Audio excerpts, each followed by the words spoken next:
എന്താണ് ഇപ്പോൾ പറയാനുള്ളത്? എന്താണ് മോഹൻ്റെ കാര്യത്തിൽ, മോചനത്തിൻ്റെ കാര്യത്തിൽ എന്തൊക്കെയാണ്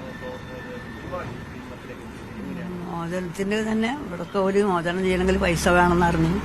അപ്പോൾ പൈസ ഇത്രയും കോടിക്കണക്കിന് ചോദിച്ച് അവിടെ നാട്ടുകാരും നിങ്ങളൊക്കെ എല്ലാവരും സഹകരണത്താൽ ആ പൈസ ഒക്കെ സ്വരൂപിച്ച് പൈസ ഒക്കെ ഒരു കാഴ്ചക്ക് കൊടുക്കാൻ ഒരുങ്ങുക ചെയ്തിട്ടുണ്ട്.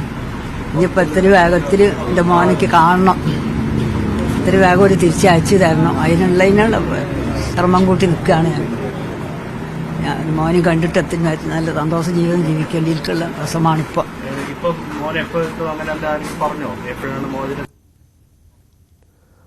ഇതൊക്കെ പറഞ്ഞ അടുത്ത് ശരിയാവും. എത്രയും വേഗത്തിൽ നാളെ തന്നെ കാണണം. ഇന്ന് കിട്ടിയാൽ ഇന്ന് സമാധാനമുണ്ട്. ഇപ്പൊ കണ്ടാലല്ലേ എനിക്ക് സമാധാനം ഉണ്ടാവുള്ളൂ. എത്രയും റൈറ്റ്. എന്തായാലും ഉമ്മയുടെ പ്രതികരണം വരുന്നു. ചില സാങ്കേതിക പിഴവുകളുണ്ട്, റേഞ്ച് പ്രശ്നമുണ്ട്, അതുകൊണ്ട് കൃത്യമായി പ്രതികരണത്തിലേക്ക് പോകാൻ കഴിയുന്നില്ല. എങ്കിൽ പോലും ആ ഉമ്മയുടെ വാക്കുകൾ എത്രയും പെട്ടെന്ന് മകനെ കാണാൻ സാധിക്കണം, അതാണ് ആഗ്രഹം, ഇന്ന് എങ്കിൽ ഇന്ന് എന്ന തരത്തിലാണ് പറയുന്നത്. ഇപ്പോൾ അഡ്വക്കേറ്റ് കൺമണി കാരാഞ്ചേരി ഉണ്ട്.